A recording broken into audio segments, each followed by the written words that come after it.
This is how to do the bind off row of Jared Flood's hemlock ring blanket without turning your work. So we'll be knitting and purling backwards. I'm using an extra needle to help me with my bind off. And I am a continental knitter, so I keep my working yarn in the left hand.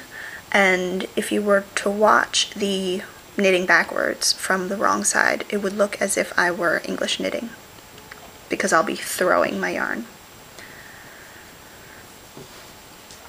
This is the K1 if you are just starting the row, or it's the last bind off stitch if you have just finished one repeat of the binding off. So we'll do K2 together, yarn over, K2 together. Now at this point, instead of turning the work, we're going to knit backwards. This first stitch from the wrong side is supposed to be a purl, so we're going to knit this one backwards. So if you can see here, we're going to go from the front to the back in through this stitch, like this. And you see here how it's oriented. Going to throw the yarn over counterclockwise, pull this stitch over and slip it off. Now into the yarn over, from the wrong side it's KP, KP, K. So from the right side it'll be P, KP, KP backwards. So the first stitch is a purl backwards. We'll bring the yarn to the front. We'll go under and through the stitch on the right needle. We'll wrap it around and pull it over. Make sure to keep the yarn over on the needle. So that was one stitch. Now we're going to knit backwards. Bring the yarn over. This left needle goes through,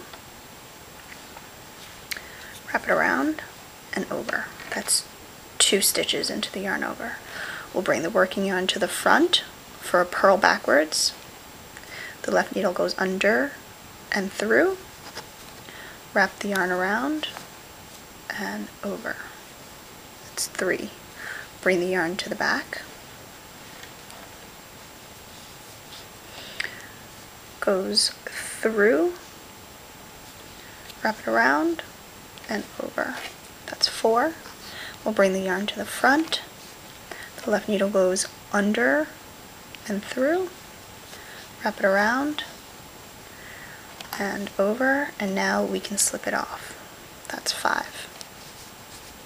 So now we have 5 stitches worked into the yarn over, all from knitting and purling backwards.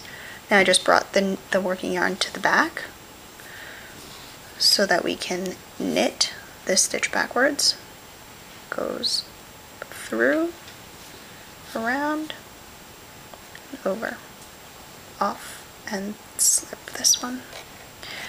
Now it's as if we have turned our work. We're back to the right side, and we will proceed with the bind off. So you'll knit the first 2 stitches, slip the first yarn over the second, slip the first stitch over the second, and we'll continue until we have 7 stitches binded off. And you don't even have to count really. You can see the last bind off stitch really easily because it's the K2 together,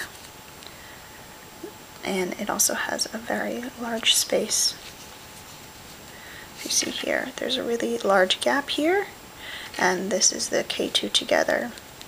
So you can see what your last bind off stitch is without having to count. And that's it. So now we're back to repeating the pattern again.